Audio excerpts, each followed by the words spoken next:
Core. Let's see how Colin is going to deal with that. He's leading Shadow Quagsire. It's met with Jellicent from Sirkori. This is generally a positive matchup for Jellicent just because Shadow Ball is so incredibly efficient. But I think perhaps when no shields are being used, double surf might be the play here for the Jellicent. Well, both the trainers are absolutely ready and raring into this game. The winners, semis of day one. And we are seeing Colin throw the Mud Bomb into the Jellicent. Shadow Ball's coming through. Sirkori is throwing immediately to throw off Colin, make sure that it's not being caught. This doesn't knock out Shadow Quagsire, but will put it straight into the red. We see in the back, we see Wigglytuff from Sirkori, but Colin did decide not to take any chances to run weak to this Wigglytuff in the back. Absolutely, that was a very hard-hitting move, but Colin does get to those Mud Bombs ever so slightly quicker than Sirkori will get to his moves. Now we are seeing a swap in here to Fortress, a very, very consistent Pokemon that we're seeing in lots of different teams. But the answer into Empoleon? I love this so much from Sirkori because he gets... First off, he gets ahead in energy. Second off, he baits out Empoleon, so Wigglytuff in the back is free. And now, this Fortress is pretty much unbeatable. The best thing Colin could have had was Togekiss for this Bug Bite Fortress, and he doesn't have it with him. Absolutely, a very hard thing to do. Oh, I love this as well from Colin. He keeps Empoleon in case there's Wigglytuff in the back. Wow, we have two geniuses. Genius on either side. Two very, very well-reputed trainers who know their stuff. It's so hard to predict the back line here, just generally in the game. But having that Wigglytuff, you really want to see it on this Licky. I think there's also some energy still on that Jellicent. Not a lot maybe, but perhaps enough to get to a charge stack into that Empoleon later. In comes Wigglytuff. At this point, Colin's heart must be pumping here because the thing is, even though you're still have Empoleon, it's quite low here. You're not going to shield any body slam damage here because the charge stacks from Empoleon do way more. Absolutely, and Corey is going to want to get as much energy on this as possible. And so there's as little actual fairy-type damage inflicted onto the Empoleon as possible. We are going to see an Icy Wind is not going to go land, it's going to go shielded, but it does get that debuff. Very pivotal here, potentially, and we are going to see an instant swap and Surf. He did have a charge stack loaded on this Jellicent. The thing is, can you now get a Metal Sound down now? Sirkori may have opened the door a little bit there, but you need to get to 3 charge stacks as this Empoleon. I don't think that you have it. Oh, and he has to even throw a charge stack before this Jellicent could get to its own charge stack. And we could give the little assist there to the Icy Wind thrown by the Wigglytuff earlier. Just not quite able to do that fast move damage as wanted. And in comes Licky. Now, I'd really like this play we're going to highlight later, where Colin actually cleared a debuff from the Sand Tomb so he could get to another charge stack here. But it didn't matter in the end because he needed 2 Hydrokin to pull the shields away from the Wigglytuff.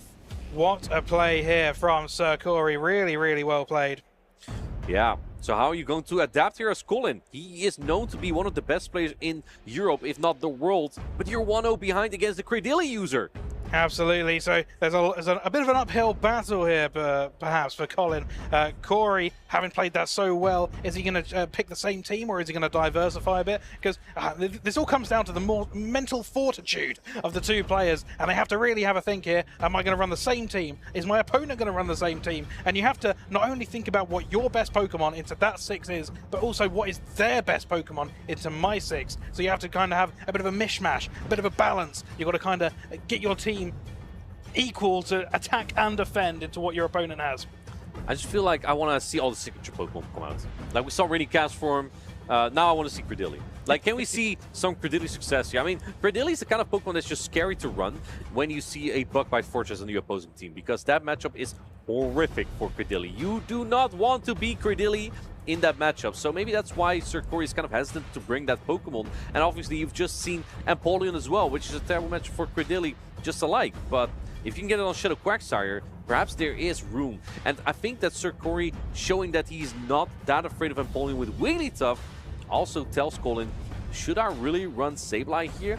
What if it gets aligned to Wigglytuff? If you run Sableye, you need Switch. Well, you're talking about signature Pokemon, and I'm not entirely sure what a signature Pokemon for Colin would be, but I am really excited to perhaps even see the Sableye in play. I tell you what, if any trainer can make you suddenly believe in a move like Drain Punch, I would love to see it happen here. Colin6ix, a very good trainer. He obviously knows something that perhaps you don't if you don't think it's a real move, and we'll see if he's able to do something with it if he brings it. I don't think he has a signature Pokemon, but his signature trait is to steal other people's team and do better with it. Let's take a look at this next game. Can Colin make the comeback, or is Sirkori going to take him out here? Looks like he gets a great lead, Sirkori, because this Unova Stunfisk will outpace. Looks like Sirkori isn't having any of that. Swaps into Shadow Quagsire. In comes Wigglytuff. This immediately is looking good for Colin, because you bait out Wigglytuff, and Shadow Sableye in the back doesn't have to face this. This is pretty good for Colin.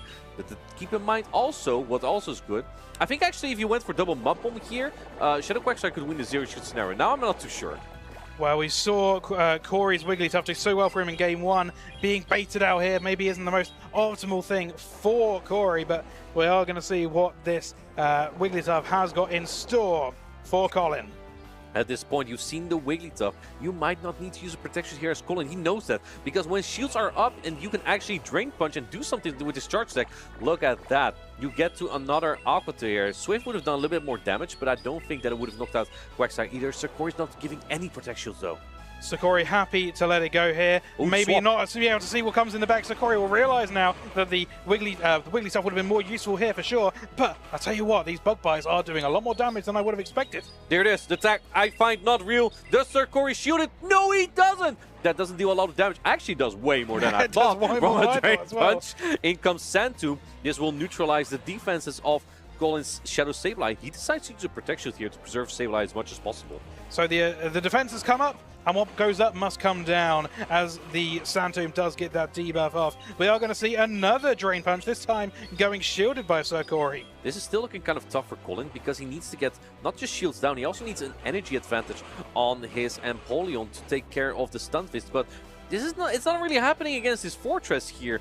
Can you even get a farm down? I think the timer of Sirkori is already up, and he has Thundershock more than Empoleon has energy here. Quagsire is still around, but it might be in Thundershock downrange. Colin might need a catch here. Going for the Hydro Cannon. This will deal massive damage, but it won't knock out just yet. And Metal Sound doesn't deal much damage at all. Well, Corey has that one very healthy Unovan Stunfisk into two Pokemon that Colin has remaining. One very weak to it, and one very strong to it. We're going to see if there's any mental fortitude here of being able to make a swap or try and make a catch somewhere along the lines.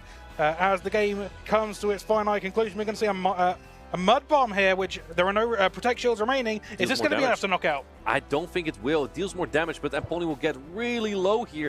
Does he have a charge stack on? Oh, can he actually get to a charge stack here? If Empoleon then has the charge stack, then Colin could win this game. This might be crucial here.